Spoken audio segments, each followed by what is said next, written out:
Study IQ world में आपका स्वागत है। नमस्कार दोस्तों आपकी अपने चैनल स्टडी आईक्यू वर्ल्ड में आप सभी का स्वागत है। जैसा कि आप लोग कई आर्टिकल्स में देखे होंगे कि अमेरिका ने पूर्ण युद्ध के डर के बीच बड़ा परमाणु हथियार अलर्ट जारी किया है। ये इसके बारे में जो है ये क्यों जारी किया है और किन देशों से इसको खतरा है और ये अभी क्यों जारी किया गया है, इसके बारे में हम इस वीडियो में डिटेल से बात करेंगे और साथ ही साथ इसके बारे में हम और भी आपको बहुत कुछ जानकारियाँ देंगे। तो चलिए शुरू करते हैं। लेकिन शुरू करने से पहले आप लोगों से मेरा विनम्र अनुरोध है कि इस चैनल पर आप लोग अगर नए आए हैं तो प्लीज़ इस चैनल को सब्सक्राइब करके बेल आइकन पर क्लिक कर दीजिए ताकि नियमित रूप से आपको आपकी वीडियो मिलती रहे। इस चैनल पर आप सभी को बहुत कुछ जानने को मिलेगा। पर आगे बढ़ने से पहले आपसे पूछूंगा एक क्वेश्चन यहाँ पर यह है कि चेरनोबिल परमाणु दुर्घटना किस देश में हुई थी। आपके पास चार ऑप्शन है। पहला ऑप्शन है रूस, दूसरा ऑप्शन है यूक्रेन, तीसरा ऑप्शन है बेलारूस, चौथा ऑप्शन है कजाकिस्तान। सही उत्तर जो है कमेंट सेक्शन में कीजिए, सही उत्तर मैं दूंगा वीडियो के अंत में। चलिए शुरू करते हैं। जैसा कि आप देख पा रहे हैं, हिंदुस्तान टाइम्स का आर्टिकल है, US issue major nuclear weapon alert amid fear of all out war if that day comes. आइए हम लोग विस्तार में बात करते हैं। आप लोगों को मैं बता दूं कि व्हाइट हाउस ने बड़ी चेतावनी जारी की है जिसमें कहा गया है कि अमेरिका को परमाणु हथियारों का जखीरा बढ़ाना पड़ सकता है। बढ़ते भू राजनीतिक तनाव के बीच व्हाइट हाउस ने बड़ी चेतावनी जारी की है जिसमें कहा गया है कि रूस, चाइना और उत्तर कोरिया के तेज़ी से अपने परमाणु कार्यक्रमों का विस्तार करने के जवाब में अमेरिका को अपने परमाणु हथियार जखीरे को जो है वो बढ़ाना पड़ेगा और बड़ी तेज़ी से बढ़ाना पड़ेगा और हमेशा इसके लिए हमें तैयार रहना पड़ेगा। शुक्रवार को आर्म्स कंट्रोल एसोसिएशन से बात करते हुए प्रणय वड्डी, जो व्हाइट हाउस के राष्ट्रपति के विशेष सहायक और आर्म्स कंट्रोल के वरिष्ठ निदेशक हैं, उन्होंने कहा यदि दुश्मनों के हथियारों में बदलाव होता है तो आने वाले वर्षों में हमें मौजूदा तैनात संख्या से अधिक बढ़ाने की आवश्यकता पड़ सकती है। अगर राष्ट्रपति ऐसा निर्णय लेते हैं तो हमें पूरी तरह से तैयार रहना होगा। आपको बता दूं कि हड्डी निकल गया, गलती, माफ़ी चाहता हूं आपसे, कि वड्डी का मानना है कि इससे यह निष्कर्ष निकलेगा कि अमेरिका दुश्मनों को रोकने के लिए और अधिक परमाणु हथियारों की आवश्यकता है। साथ ही साथ अमेरिका के लोगों और वाशिंगटन के सहयोगियों और भागीदारी की रक्षा के लिए भी ज़रूरी है। वड्डी का यह बयान अमेरिका, रूस और चाइना के बढ़ते तनाव के बीच आया है जिसमें पूर्ण युद्ध की चिंताएं बढ़ गई हैं। मई में रूस के कुछ पश्चिमी अधिकारियों को उकसाने वाले बयान और धमकी के जवाब में रणनीतिक परमाणु हथियार प्रशिक्षण किया गया। आपको मैं बता दूं कि ये सब जो चर्चा अभी हुई है और ये जो बयान निकल के आ रहा है, इसका मेन एजेंडा और मेन कहाँ से ये स्टार्ट हुआ है, इसके बारे में हम आपको थोड़ा सा जानकारी दे दें। अभी हाल फिलहाल में आपको पता होगा कि रसिया जो है वो एक बार फिर जो है, आप लोगों को पता होगा जब ये रसिया हुआ नहीं करता था, इससे पहले सोवियत हुआ करता था। तो सोवियत जब हुआ करता था तो उनके साथ जो है क्यूबा का संबंध बहुत अच्छा था। आप लोग क्यूबा का जो है क्यूबा मिसाइल संकट जो है, आप लोगों को ये पता होगा कि उस समय भी जो है रसिया और क्यूबा सब एक तरह से एक हो गए थे और अमेरिका पर परमाणु हमला करने वाले थे। लेकिन किन्हीं वजहों से जो है उस समय जो है अमेरिका के प्रेसिडेंट जो है अपने डिप्लोमेटिक तरीके से जो है इसको निपटारा करवाए और वो संकट, क्यूबा संकट जिसे नाम दिया जाता है, वो संकट चला गया है।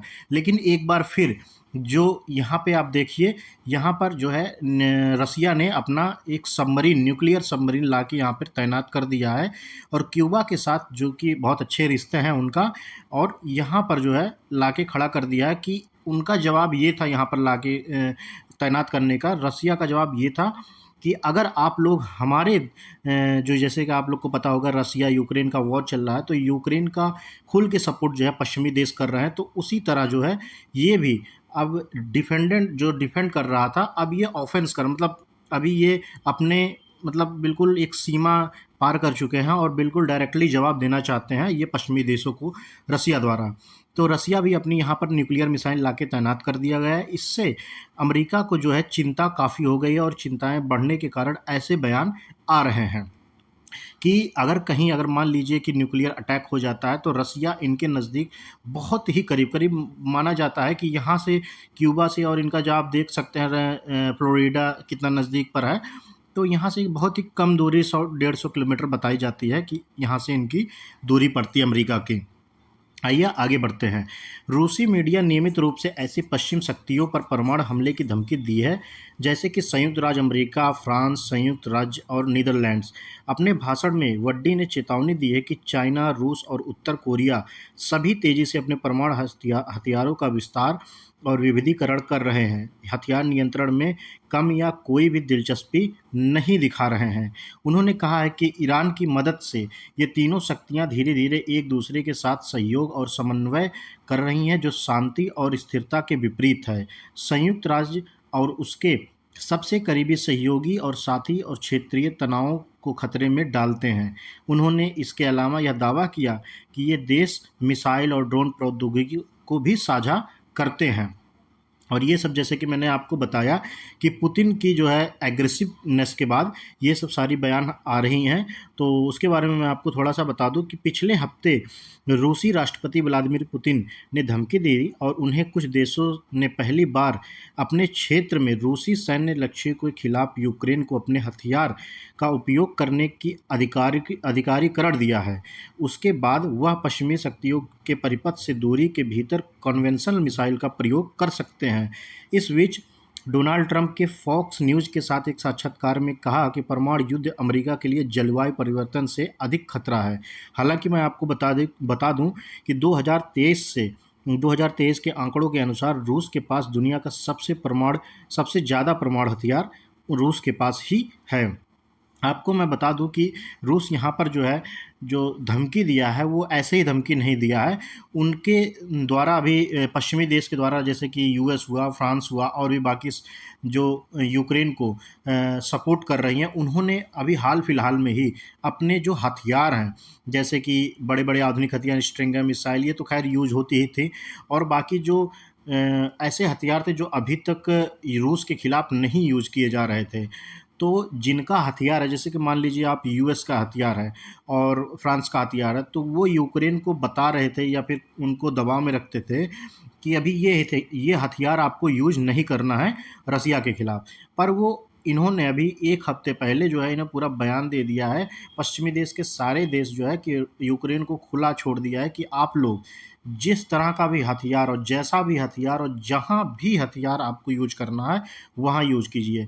आप रसिया के कैपिटल में यूज़ कीजिए, रसिया के पीपल्स पे यूज़ करिए, रसिया के लोगों पे यूज़ करिए। मतलब आपको जिस तरह आप जीत सकते हैं युद्ध, या जिस तरह रसिया को हानि पहुँचा सकते हैं, उस तरह आप बिल्कुल आज़ाद हो और उस तरह आप उनको हानि पहुँचाएँ।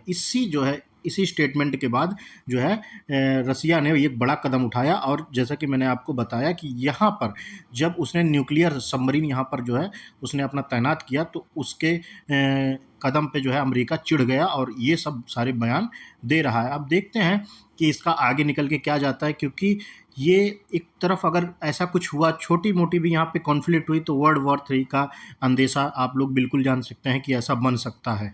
और ये सब चीज़ यहाँ पे फॉरेन जो कंट्रीज़ हैं, जो पश्चिमी देश हैं, वो यूक्रेन को भड़का रही हैं और भी भड़का रही हैं। जिस तरह उनको हथियार दिया जा रहा है, जिस तरह उनको छूट दी जा रही है, वो और भी देश, जब यहाँ पर आप खुद देखते हैं कि इज़राइल और गाज़ा में युद्ध चल रहा है, तो वहाँ पर यही पश्चिमी देश इज़राइल को जो है दबाव में डालते हैं कि आप लोग गाज़ा पे ऐसे कैसे मिसाइल अटैक कर सकते हैं। हालाँकि आप यूक्रेन के केस में वो लोग ऐसा नहीं सोचते। यूक्रेन के केस में क्या है, उन्होंने बिल्कुल बयान दिया है कि आप जिस तरह चाहें, जैसे भी चाहें, वहाँ पर आप हमला करके आप सिर्फ़ जीत हासिल कीजिए। तो ये पश्चिमी देशों का अपना एक रणनीतिक तरीका है कि जहाँ पर उनको इंटरेस्ट मिलता है, वहाँ पर वो अपना डिप्लोमेटिक तरीके से वो हैंडल करते हैं। बाकी इस रिपोर्ट में इतना ही, बाकी आगे और इस रिपोर्ट में अगर कुछ आएगा तो उसके लिए मैं आपको लिए नई वीडियो बना दूंगा। तब तक के लिए चलते हैं अपने क्वेश्चन की तरफ। क्वेश्चन हमारा ये है कि चेरनोबिल परमाणु दुर्घटना किस देश में हुई थी?